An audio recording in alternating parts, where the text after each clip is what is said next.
good afternoon. It's a post-lunch session, so good luck with that.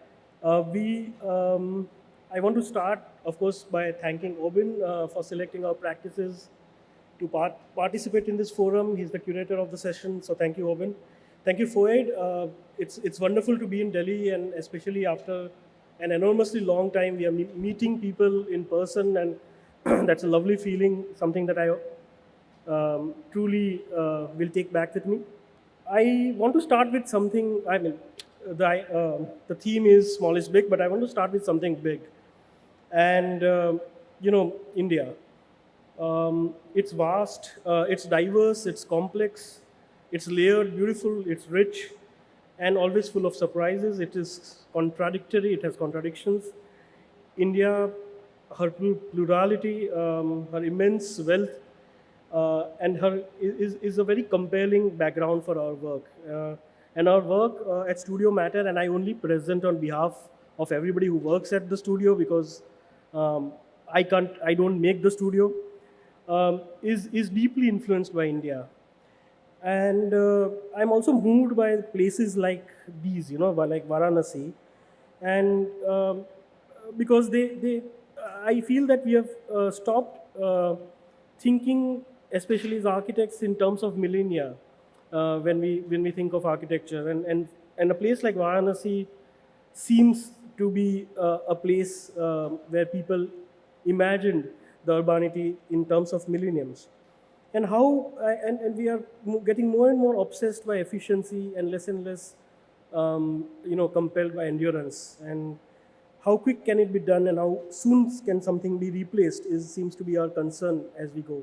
The architecture of our subcontinent is, we have discovered it to be tactile, of it's experiential, it's consistently juxtaposed with life. We do not, we rarely see a piece of architecture in a subcontinent which is designed as an object. There's always an imagination of the human scale in it. In a strange way, the sacred and the profane coexist. In this case, the tank and the religious monument back there. At a very humane level, and this is a beautiful photograph from a house in Kolkata. As we zoom in,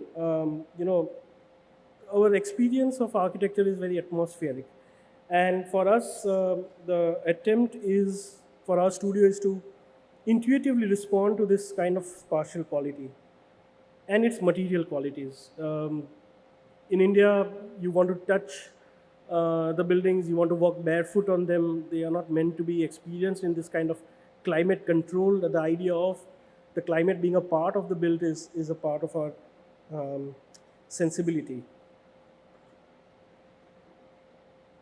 So the great wealth we possess in India is the wealth is our ability to make something. And in that sense, I believe we are all craftsmen, all of us here. And the process of building is a finely coordinated effort of coming together of these numerous crafts. We are also deeply indebted, in fact, to people who make a building. I've tried, but unsuccessfully. I've never constructed or been able to construct even a small part of the building we designed. So it's incredibly difficult, and I feel that their absence from discussions like this is telling of the kind of profession we are. And we are indebted to the people who make the building. The site, I feel, dissolves the boundaries of class, caste, religion, and people from across India, from the heartlands to the coast, from different backgrounds, from different personal histories. They come together and make a building, and that to me happens in India so often, which we don't understand as the richness of what a site can do. And they come from different parts of India. These are portraits of people who are working in one of our sites. We just completed this, and we're trying to understand, what is the personal history like? Where do they come from? How did they learn something like welding? Or just the idea of how that kind of a skill is so critical to our work.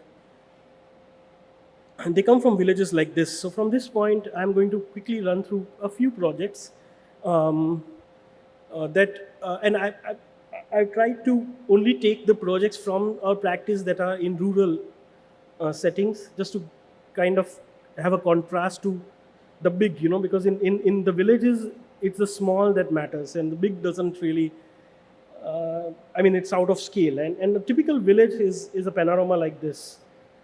And we feel that, one of the things that we learned while traveling in these small villages across India is that the basic architectural condition, the necessity is that of a room. And we realize that a room can be a part of a, like an immediate context. In this case, that little room can be a part of this kind of a Tetris mechanism. And the room eventually, once you have the room, you have you have domicile, you are located somewhere, and then you grow. And this is a proposal that we had designed as a competition for the Pradhan Mantri Awas Yojana, something that we thought we'll pitch as an idea. And we always, as architects, when we have confronted with the small, we always think of it in terms of our capacity to propose a recipe. But in villages, there is a big problem of ingredients, and we are kind of drawing on that for this presentation. And how does a typical village grow?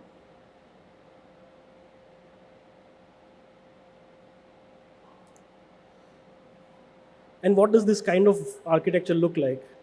So our proposal, our pitch really was not really a design, but like a system, that can adapt to different kinds of sites.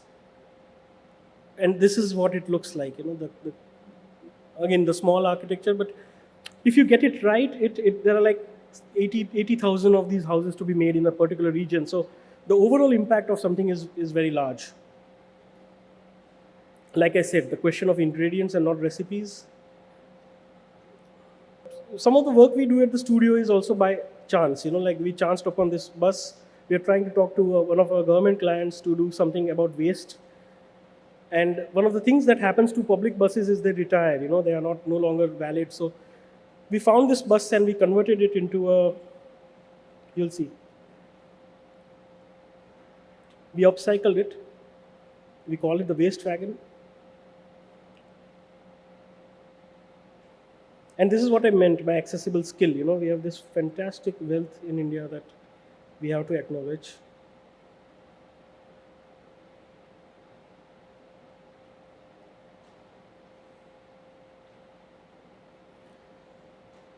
The next three projects are three small projects in a single village in Bihar.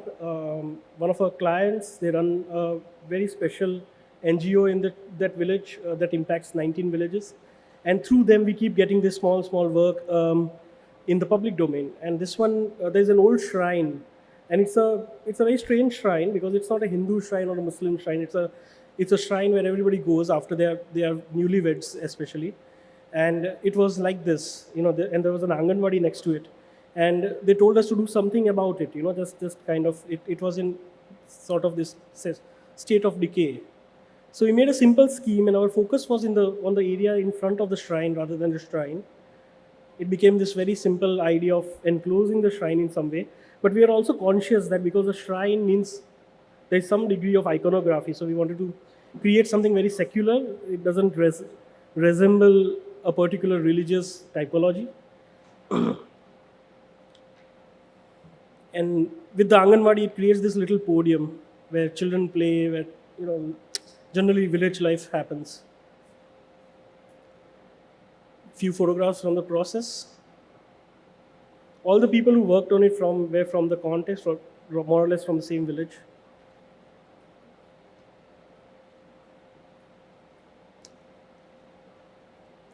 And then just about a couple of meters away, there was this old well. This is about a 120-year-old well, and it's built by something called Lahori bricks. So our initial brief was to restore this well, but we thought we are not into restoration so much, so we'll recharge the well and we'll make sure that the water is fresh. However, we want to create a little public space around it.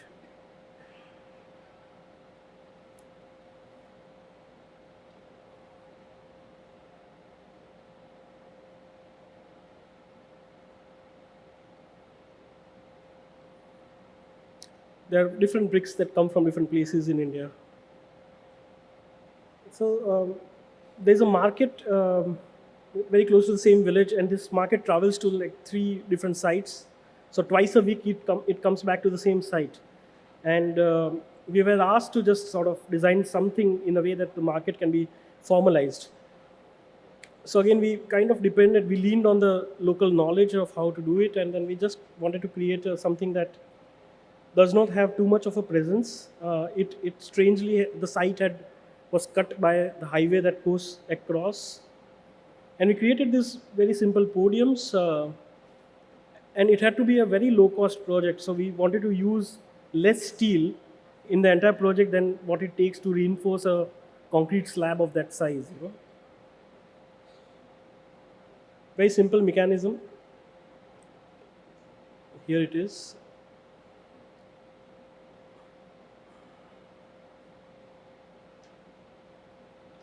And the thing about working in India is this, because this site is so important for the livelihoods of the people who sit, that through the construction, the market had to work for both the days.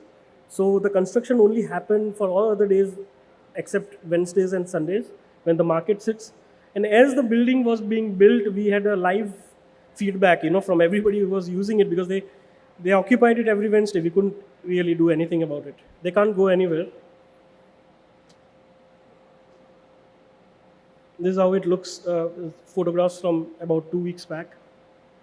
And we retained, we created this thing about this fig tree that we found on the site, which this is. Very simple podiums. But again, the wonderful thing about working in India is that your buildings are absolutely used to capacity. It's like if you build something like this in Switzerland, you will find 10 people there, and there are like 600 here. So your buildings are tested for endurance.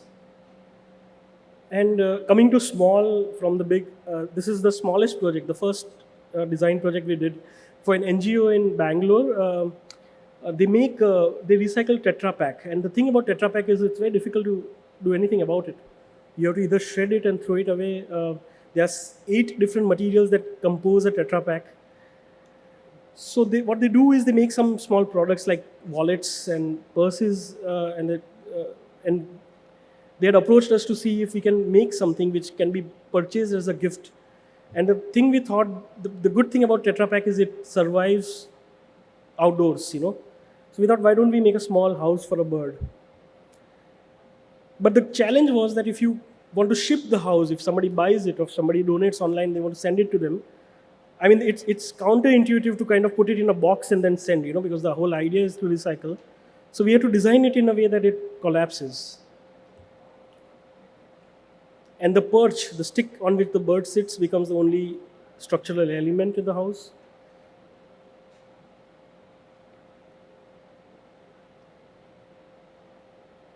This is the prototype.